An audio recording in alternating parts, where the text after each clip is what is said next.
ভিডিওটা ছিল শনিবারে তো অভিকের স্কুল ছুটি থাকে, আর এখন এক্সাম চলার জন্য না এই শনিবারে অনলাইন ক্লাসটা বন্ধ দিয়েছে। তার জন্য সকালবেলাটা আমার অনেকটাই টাইম, তাই ভাবলাম আজকে রান্নাবাড়িটা পরে করে আগে ঘরটাই পরিষ্কার ভালো করে নিই। তার জন্য সকালে আসলাম, বিছনা পরিষ্কার করে নিলাম, বিছনা চাদরটা আজকে একটু চেঞ্জ করে নিলাম। সোম থেকে শুক্র তো অভিকের স্কুল আর ওর পাপার অফিসের জন্য না সকালটা একদমই সময় থাকে না, আর শনিবারে থাকে অভিকের অনলাইন ক্লাসের জন্য শনিবারটাই মানে সময় থাকে না। আর সানডের কথা তো বলে লাভই নেই, ওই দিন তো সারাটা দিন কীভাবে চলে যায় মানে বলাই যায় না। তাই ভাবলাম আজকে অনেকটা দিন পর একটু সময় পেয়েছি, তাই একটু ঘরটাকে একটু ভালো করে পরিষ্কার করে নিই। এদিকে অভিক দেখছে যে আমি বিছনা তুলতে এসেছি, তখন হলো অভিক বলে কি মা আমি তোমাকে একটু হেল্প করে দিই। আমি তুই কি করবি? তখন বলে দাও আমি তোমাকে পিলো কভারটা চেঞ্জ করে দিই। তাই ও সবগুলো পিলো কভার ও চেঞ্জ করে দিল। বিছনা চাদরটা তো পাততে পারে না ভালো করে, তাও মনে করো খারাপ না, ভালোই পাতে। ও বরাবরই এরকম, আমাকে কিছু করতে দেখলে ও এসে সেই কাজটা ওকে করতেই হবে। বাড়ির তো সবাই ওকে বকাবকি করে তুই মেয়ে মানুষের কাজ করিস, তাও ওর কোনো মাইন্ডে লাগে না, ও করবেই।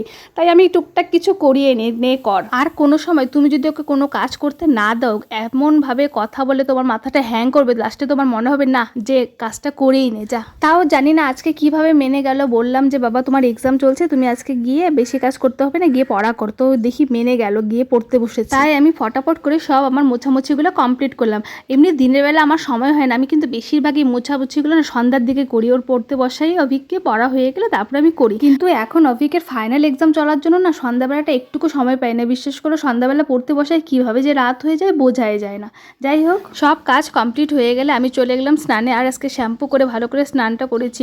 আর মাথার মধ্যে আমার জানো না এত ড্যান্ড্রফের প্রবলেম, মানে আমাকে সপ্তাহে 3 দিন তো আমাকে শ্যাম্পু করতে হয়, না হলে এত পরিমাণে চুলকায় মাথা কি বলবো। আর এই ড্যান্ড্রফের জন্য তোমরা বিশ্বাস করবে না, এমন কোনো শ্যাম্পু নাই যে আমি ইউজ করিনি। ডাক্তারের শ্যাম্পু হোক, ঘরোয়া কোনো ট্রিটমেন্ট হোক, সব রকমই করেছি, কিন্তু এই ড্যান্ড্রফ মানে কি কোনো দিনই কি কমবে না বলো তো? তোমরা কি জানো এমন কোনো শ্যাম্পু যেটা দিলে, শ্যাম্পু হোক বা তেল যেটা দিলে মনে করো ড্যান্ড্রফটা একবারে চিরতরে শেষ হবে?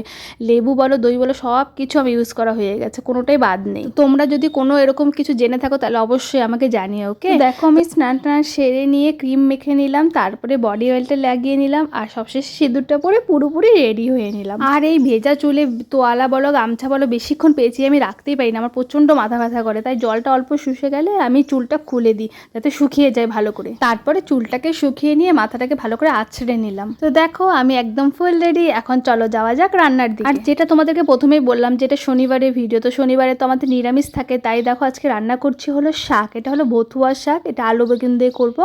আর কাঁচা কলা, আলু আর হলো ছোলার ডাল ভিজিয়ে রেখেছিলাম, সরি ছোলার ডাল না, মটর ডালটাকে বেটে নিয়ে ওটাকে বড়া করে রসা। আর এখানে দেখো বড়ার সাথে কিছু শুকনো লঙ্কা ভেজে নিয়েছি, এই বড়া আর শুকনো লঙ্কার তেলটা দিয়ে সকালে খাওয়াটা সেরে নেব। আর এই যে বাকি যে বড়াগুলো ছিল না, ওগুলো দিয়ে দেখো ঝোলটাও আমি বানিয়ে নিয়েছি। আর এদিকে করছি অল্প করে ছোলার ডাল। নিরামিষের দিন ডালটা না হলে কিন্তু খুব অসুবিধা হয় খেতে, তাই না? চলো ব্লগটা এখানে শেষ করছি। তোমাদের যদি ব্লগটা ভালো লাগে তাহলে একটা লাইক কমেন্ট করে দিও। তো দেখা হচ্ছে আবার নেক্সট ব্লগে, বাই।